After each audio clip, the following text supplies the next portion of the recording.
नमस्कार, स्वागत है आपका मुनाफे की मंडी में, जहां हम आपको कमोडिटी मार्केट की तमाम बड़ी खबरें और साथ ही आपके लिए बेहतरीन ट्रेडिंग कॉल्स लेकर आते हैं। आज हमारे साथ 3 मेहमान हैं। भूपेश शर्मा है, टेक्निकल एक्सपर्ट है, तरुण सत्संगी है सिल्क रूट से, और बीरेन वकील है पैराडाइम कमोडिटी से। आप सभी मेहमानों का बहुत बहुत शुक्रिया। सबसे पहले कच्चे तेल की बात कर लेते हैं। कच्चे तेल में कल दबाव दिखा था, लेकिन आज फिर से यहां पर तेजी दिख रही है। ब्रेंट क्रूड $78 के आसपास है, आधे से 1% के आसपास की तेजी है। फ्यूल इन्वेंट्री बढ़ने से कच्चे तेल में कल यूएस में दबाव दिखा था, लेकिन जिस तरह से लाल सागर से सप्लाई को लेकर चिंता है, उससे हर तेजी पर, हर कमजोरी पर यहां पर वापस से तेजी भी आ जाती है, खरीदारी भी आ जाती है। तो ये कुल मिलाकर मिले जुले फंडामेंटल्स हैं। भूपेश जी, आप बताइए किस साइड का के फंडामेंटल्स पर आप ज्यादा भरोसा करते हैं और क्या सलाह देंगे लोगों को? जी, नमस्कार सर। नमस्कार। अगर कच्चे तेल की बात करें तो कच्चे तेल का चार्ट का स्ट्रक्चर काफ़ी नेगेटिव बना हुआ है। अगर पिछले 2 से ढाई महीने की बात करें तो चार्ट में लगातार मंदी का दौर जारी है। कहीं भी कोई जो कुछ भी आता है 100, 200 या 300 पॉइंट का अधिक से अधिक कोई पुलबैक आता है, उस पुलबैक में हमेशा ही बिकवाली जारी रही है पिछले 90 दिन में, और मुझे अभी भी लगता है कि जो चार्ट का स्ट्रक्चर है वो अभी भी नेगेटिव है। तो इसमें करंट भाव से 6040 के नीचे बिकवाली करनी चाहिए। 6090 या 6100 के ऊपर का स्टॉप लॉस लगाएं। 5980 से लेके 5930 का टारगेट रखें। इसमें पोजिशनली ये भी ध्यान रखें कि 5890 के नीचे मार्केट सस्टेन करता है तो बाजार में 5600 और 5500 तक के लेवल भी देखे जा सकते हैं। यानी लग रहा है भूपेश जी को कि बेचकर जाएं, 6040 के लेवल पे बेचे 5980। भूपेश जी, जो रिस्क नहीं लेना चाहते हैं, क्योंकि ये काफी वॉलेटाइल काउंटर है, न्यूज बेस्ड यहाँ पर एक्शन ज्यादा रहता है, उनके लिए ऑप्शंस में क्या रणनीति है? जी, ऑप्शंस में जैसे ही मार्केट 6040 के नीचे जाता है, वैसे ही 6000 की पुट खरीदनी चाहिए, जिसका स्टॉप लॉस 30 पॉइंट का रखें, क्योंकि 30 पॉइंट का स्टॉप लॉस बहुत ही नॉमिनल स्टॉप लॉस रहेगा पॉइंट वाइज, और नीचे में 60 टू 90 पॉइंट्स के टारगेट संभावित। ओके, तो ये व्यू क्रूड को लेकर आपके लिए आ गई है। अब बात नेचुरल गैस की, जहां पर भी कमजोरी दिख रही है। 1.25% की गिरावट नेचुरल गैस में है। ₹233 पर एमसीएक्स का भाव है। भूपेश जी, फ्यूचर्स और ऑप्शंस दोनों में बताइएगा, नेचुरल गैस कैसा दिख रहा है, क्या करें? जी सर, नेचुरल गैस का अगर बाजार देखें तो नेचुरल गैस में पिछले 2 दिन से एक अच्छा अपसाइड का मूव देखने को मिला है, और ₹233 का जो नेचुरल गैस अभी ट्रेड कर रहा है, यहाँ पर करीब करंट भाव में खरीदारी करनी चाहिए, जिसका स्टॉप लॉस 226 के नीचे का रहेगा। अपसाइड में 239 और 243 के लक्ष्य संभावित रहेंगे। वहीं अगर ऑप्शंस की बात करूँ तो कॉल 230 के कॉल का प्रीमियम खरीदना चाहिए, जिसका स्टॉप लॉस 5 पॉइंट्स का रहेगा। अपसाइड में 10 टू 15 पॉइंट का टारगेट रहेगा। तो 30 के स्ट्राइक की कॉल ऑप्शन खरीदने की सलाह यहां पर आ रही है। अब बात गोल्ड और सिल्वर की। गोल्ड आज दायरे में है, बेहद सीमित दायरे में कारोबार हो रहा है। एमसीएक्स पर 62,600, हल्की गिरावट। और चांदी में थोड़ी खरीदारी दिख रही है, 72,500 रुपए के ऊपर। आज एक अहम डेटा भी है, यूएस के लेबर डिपार्टमेंट से नॉन फार्म पेरोल यानी जॉब रिपोर्ट के नंबर्स आएंगे दिसंबर के महीने में। हालांकि प्राइवेट सेक्टर के जो नंबर्स थे वो अनुमान से काफ़ी बेहतर थे। बाजार का अनुमान था 1,30,000 नई नौकरियों का, आया 1,64,000। और जो बेरोजगारी दावे के जो नंबर्स थे, इनिशियल जॉबलेस क्लेम, वो भी अनुमान से कम थे। बाजार ने अनुमान लगाया था 2,19,000 का, 2,02,000 थे। यानी जो लेबर मार्केट है वहां पर स्ट्रेंथ दिख रही है, और उसका फायदा यहां पर बॉन्ड यील्ड को मिला। 4% के ऊपर चला गया, और अभी भी 4% के बेहद करीब है यूएस का 10 ईयर बॉन्ड यील्ड। और डॉलर इंडेक्स तो 102 के ऊपर बना हुआ है। भूपेश जी, इन खबरों के बीच क्या करना चाहिए? गोल्ड और सिल्वर दोनों ही काउंटर में किस साइड से ट्रेडिंग करें? क्या आपको लग रहा है दबाव बनेगा आज? जी सर, अगर चार्ट की बात करें तो चार्ट पर मुझे गोल्ड और सिल्वर दोनों के बाजार नेगेटिव समझ आते हैं। वहीं अगर सिल्वर की बात करें स्पेशली, तो सिल्वर का बाजार गोल्ड की तुलना में अधिक नेगेटिव है। 72,300 के नीचे जहां भी सिल्वर जाती है वहां सिल्वर में बिकवाली करनी चाहिए। 72,600 के स्टॉप लॉस लगाकर, और इसमें नीचे में 71,900 और 71,600 के लक्ष्य संभावित रहेंगे। वहीं गोल्ड की बात करें तो गोल्ड में आज से 2 दिन पहले एक ब्रेक डाउन देखने को मिला था, जिसमें मुझे उम्मीद है कि अभी भाव आसानी से 63,100 के आसानी से क्रॉस नहीं करने चाहिए। नीचे में 62,200 और 62,000 तक के लक्ष्य आसानी से संभव। ओके, तो गोल्ड और सिल्वर को लेकर यहाँ से लग रहा है कि नरमी है। 72,300 पे आप चांदी बेचे, 71,600 के टारगेट के लिए।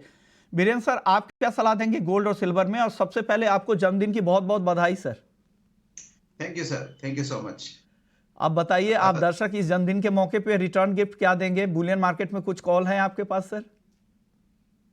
करंट लेवल से मैं सेल साइड प्रेफर करूंगा। जो रिस्क प्रीमियम बना हुआ था गोल्ड में रेड सी का, वो थोड़ा कुछ डिस्काउंट हो गया है। और चाइना में डिमांड काफ़ी कम है। थोड़ा डिफ्लेशनरी एनवायरनमेंट है। ये देखते हुए मुझे ऐसा लग रहा है कि गोल्ड इंडियन टर्म्स में शायद 61,700-800 अगले 8-10 दिन में आना चाहिए। ओमेक्स के हिसाब से 2020 नियर टर्म सपोर्ट है, वो अगर ब्रेक होता है तो 1980-85 तक हम देखेंगे। फिलहाल इसमें इंटरिम टॉप बना हुआ है ऐसा लग रहा है। आज का जॉब डेटा मेरा एजम्पशन है कि थोड़ा बेटर आएगा, तो उस पर थोड़ी शायद शॉर्ट साइड की अपॉर्चुनिटी मिलेगी। ओके, तो शॉर्ट साइड की अपॉर्चुनिटीज यहाँ पे देखनी चाहिए। 63,000 पे बीरेंद्र सर को लग रहा है कि गोल्ड बेचे, 62,200 तक नीचे जाएगा, यानी यहाँ पे थोड़ी रिकवरी आए तब आपको बेचने की सलाह दी जा रही है। बीरेंद्र सर, क्रूड और नेचुरल गैस, इन दोनों काउंटर पर क्या सलाह दे रहे हैं आप? क्रूड ऑयल काफी समय से दायरे में है और एक हिसाब से ये बेटिंग मार्केट जैसा है कि मीन्स हर न्यूज़ पे मार्केट ओवर रिएक्ट कर रहा है। तो यहाँ कोई क्लैरिटी नहीं है मेरे पास। ऑप्शंस के हिसाब से काफी अच्छा ट्रेड इसमें हो सकता है अपने अपने रिस्क को मैच करते हुए। But plain trade outright buy या आउटराइट सेल में वॉलेटिलिटी ज्यादा है तो छोटे स्टॉप लॉस उड़ जाते हैं, तो मैं इसको फिलहाल अवॉइड कर रहा हूँ ये काउंटर को। और गैस मुझे संभव समझ नहीं आ रही, उसकी चार्ट की रीडिंग में पिक्यूलियर पर्टिकुलर रीड नहीं कर पा रहा हूँ, तो इसलिए ये काउंटर भी मैंने फिलहाल छोड़ दिया है। चलिए, अब बात बेस मेटल्स की करते हैं। भूपेश जी, बेस मेटल्स की चाल भी आज काफी सीमित दायरे में है। कॉपर में हल्की तेजी है, 726 रुपए पर है। जिंक भी 226 रुपए के ऊपर है, चौथाई चौथाई परसेंट की तेजी है। लेड में भी हल्की तेजी है, 182 रुपए 50 पैसे पे। एल्यूमिनियम हल्की गिरावट यहां दिख रही है, 206 रुपए के नीचे। क्या पसंद है आपको आज? सर, बेस मेटल्स में एक अच्छी खासी गिरावट पिछले 4 से 5 ट्रेडिंग सेशन में देखी गई है। मुझे उम्मीद है कि जिंक में एक पुलबैक के लिए ट्रेड किया जा सकता है। अभी 226 रुपए 35 पैसे का दाम है, जिसमें 225 रुपए का स्ट्रिक्ट स्टॉप लॉस लगाकर बाय किया जाना चाहिए। इसके टारगेट ऊपर में 228 रुपए और 229 रुपए तक देखे जा सकते तो कॉपर यहां बेचने की सलाह, 728 पे बेचे, 722 का टारगेट। स्टॉप लॉस है 732 रुपए का। बीरेन सर, बेस मेटल्स पर आपकी राय क्या है? कोई टॉपिक आज के लिए? कॉपर में सेल किया जा सकता है। मुझे एल्यूमिनियम भी थोड़ा कमजोर लग रहा है। चाइना से अगर रेट कट आता है तो वो कोई बाउंस आएगा तो बेचने का चांस मिलेगा, तो मैं टेक्निकली ऐसा प्रेफर करूंगा कि 50% of my trade current level से मैं शॉर्ट जाऊंगा, और कोई न्यूज आता है और बाउंस आता है तो थोड़ी स्केल अप बेसिस पे थोड़ी और सेल करूंगा। ओके, तो ये सलाह कॉपर पर है बीरेन सर की। इनको भी लग रहा है कि यहाँ से थोड़ी नरमी दिख सकती है। चलिए आगे बढ़ते हैं। अब बात कर लेते हैं एग्री मार्केट की। एग्री मार्केट में जीरा, जहां पर काफ़ी एक्शन दिख रहा है। पिछले 2 दिनों में 6% का ऊपरी सर्किट दिखा, लेकिन आज वापस से दबाव है। हालांकि शुरुआती गिरावट कम हुई है, 32,500 के नीचे था। अब भाव जीरा का जनवरी वायदा 33,000 के ऊपर है। अब आधे % की गिरावट टिक गई है। भूपेश जी, क्या करना चाहिए जीरे में यहां से? सर, जीरे का मार्केट काफी ओवरसोल्ड था। इस वजह से जीरे में एक पुलबैक देखा गया था, जो कि बाजार नीचे में बहुत ही ज्यादा ओवरसोल्ड हो गया था। 28,000 के आसपास जनवरी वायदा ट्रेड कर रहा था। मुझे उम्मीद है कि जीरे में जो मंदी का ट्रेंड है वो जारी रहेगा, और अभी जीरे में बॉटम का प्रोसेस बनने में लगभग 1 से 1.5 महीने का समय लगेगा, और तब तक मार्केट में हर उछाले पर बिकवाली करने की सलाह रहेगी। जहां भी बाजार 30,000 के आसपास मार्च वायदा मिलता है, वहां पर बिकवाली करनी चाहिए। 31,500 का स्टॉप लॉस लगाएं इसमें, क्योंकि मार्केट में वॉलेटिलिटी अधिक है, इसलिए स्टॉप लॉस बड़ा रहेगा। नीचे में 27,000 और 26,000 के लक्ष्य दोबारा से एक बार देखे जा सकते ये व्यू जीरे को लेकर भूपेश जी का है। तरुण जी, आप बताइए, आपको क्या लग रहा है, जीरे की चाल किस तरह की रहेगी आगे? Hi, good morning, Vishnu Mohan ji. Good morning Well, sir. there's no supply, no demand in the market. That's why prices are coming back to the mean. And इसी वजह से हमने देखा है prices जो record high last year बनाए थे उससे half हो चुके हैं despite the lower production last year. C acreage काफी अच्छा है, farmers ने काफी interest दिखाया because of the lucrative prices. But now onwards still depend करेगा कि crop कैसा progress होता है simultaneously, किस तरीके का crop निकल कर आता है upcoming rabi season के अंदर. That will be clear by March. So मुझे ऐसा लगता है कि in this counter participation will be very major because market में कोई भी हाथ नहीं डालेगा and certainly अगर everything goes well we will have a bumper crop this year and if that will happen I think that correction will continue in this counter. Okay, और धनिया को लेकर तरुण जी क्या लग रहा है, धनिया खरीदे क्या इस गिरावट पर? I think there is a scope of further correction in this counter also, probably 500 to 700 points का correction हो सकता है. ओके, और हल्दी में तरुण जी, हल्दी कैसा दिख रहा है आपको? Crop concern is there, that is why it is getting premium and मुझे ऐसा लगता है like until unless we will have a clear crop number that premium will continue to support the price. So we believe that there could be upside movement in this counter for some time now unless we have clarity about the crop size and quality also. Sir आप बताइए, मसालों पर आपका नजरिया क्या है, क्या कहां पे मौके दिख रहे हैं आपको मसालों में?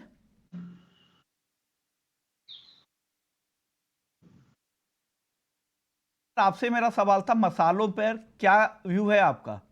मुझे मुझे जी जी, आपसे है बीरेन सर। मसालों में जीरा पर्टिकुलर वेदर सेंसिटिव है अभी, क्योंकि गुजरात में थोड़ा क्लाउडी वेदर है कहीं कहीं पे। चार्ट के हिसाब से इसमें दो पैटर्न बनी है, एक 3500 के आसपास एक गैप है, वो आज फिल हुआ मॉर्निंग में। दूसरा ऐसा गैप 39 के आसपास आ रहा है, तो शायद वहां तक प्राइस जाना चाहिए। इसमें लॉन्ग टर्म मार्केट कैसा रहेगा वो वेदर पे डिपेंड करेगा। अगर सब कुछ ठीक रहा तो फसल काफी अच्छी रहेगी, बट फिलहाल मैं इसको डेड कैट बाउंस के हिसाब से देख रहा हूं, तो मैं भी 40-41 का प्राइस हम 2-3 वीक में शायद देख सकते हैं। अहम खबर आपको बता देते हैं कि देश के लाखों दाल उपजाने वाले किसानों के लिए सरकार ने नया पोर्टल लॉन्च कर दिया है। सहकारिता और गृह मंत्री अमित शाह ने कल इस पोर्टल को लॉन्च किया। इस पोर्टल से किसान नैफेड और एनसीसीएफ के जरिए एडवांस में रजिस्ट्रेशन करके अपनी उपज को ऑनलाइन एमएसपी या ओपन मार्केट में जो भाव है उस पर अपनी दाल बेच सकेंगे और किसानों को सीधे डायरेक्ट बेनिफिट मिलेगा। उनको किसान को सीधे उनके खाते में ये पैसे आ जाएंगे। इस मौके पर उन्होंने क्या कहा, आइए सुन लेते हैं।